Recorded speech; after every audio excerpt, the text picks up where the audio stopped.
चलिए अच्छा यहाँ पर ऐसे देख मेरे वैसे आपकी दीदी की दवाई कैसे बची है।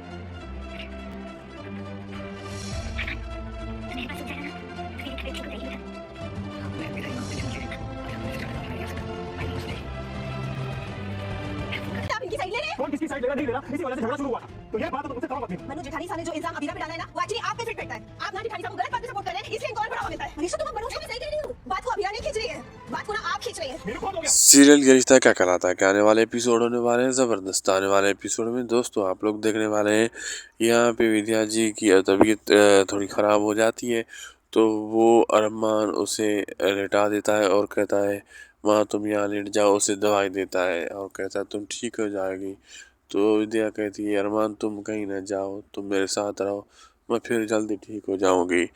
तो अरमान कहता है ठीक है। फिर अरमान फ़ोन ढूंढता है, निकालता है, टाइम देखता है, कहता है बीरा को फ़ोन कर देता हूँ, लेकिन उसे फ़ोन अपना नहीं मिल रहा होता। और यहाँ पे जो है ना अरमान परेशान हो जाता है। अब आगे देखना मज़ेदार होगा क्या क्या होने वाला। वीडियो अच्छी लगी तो लाइक शेयर सब्सक्राइब करना ना भूलिएगा।